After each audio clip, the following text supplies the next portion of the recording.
Bumi Sriwijaya atau yang kita kenal dengan Kota Palembang.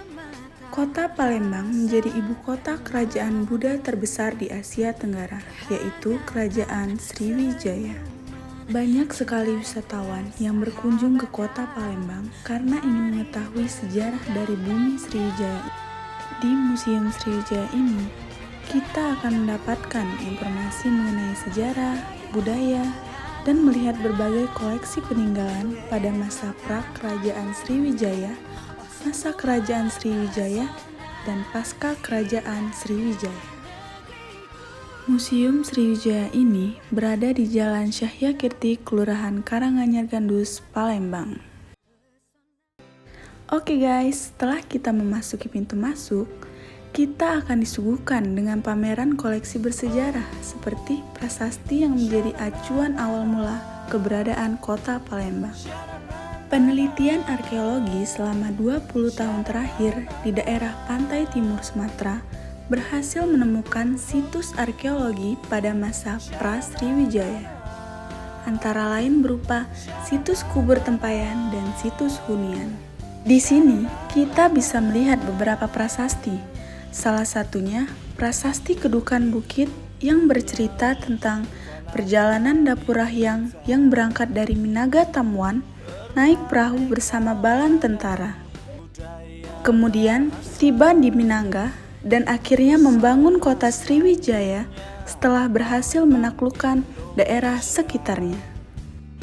Tulisan pada prasasti Kedukan Bukit yang berangkat tahun 604 Saka atau 16 Juni 682 Masehi ini yang menjadikan pemerintah daerah Kota Palembang sebagai hari jadi Kota Palembang. Selain prasasti Kedukan Bukit, ada banyak prasasti dan koleksi lainnya, yaitu prasasti Talang Tuo, prasasti Telaga Batu, prasasti Bukit Seguntang, kemudi kapal, dan masih banyak lagi lainnya. Di ruangan bagian tengah pada museum juga terdapat bata berhias flora, yaitu motif bunga teratai, berfungsi sebagai penghias dinding candi. Temuan dari Candi Tiga Bumi Ayu di Kabupaten Pali, Sumatera Selatan. Di sini juga terdapat replika arca, yaitu arca Brahma, arca Wisnu, arca Siwa, dan masih banyak lainnya.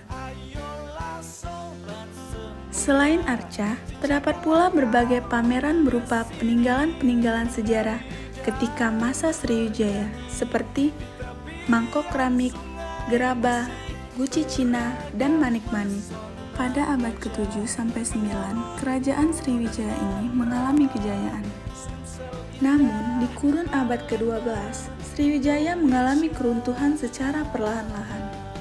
Karena adanya persaingan dengan kerajaan di Jawa, pertempuran dengan kerajaan Kola, dan terakhir setelah bangkitnya kerajaan-kerajaan Islam di Nusantara. Kerajaan-kerajaan Islam yang tadinya merupakan bagian-bagian kecil dari kerajaan Sriwijaya berkembang menjadi kerajaan besar seperti yang ada di Aceh dan Semenanjung, Malaysia. Oke guys, itu tadi penjelasan dari kami di Museum Sriwijaya.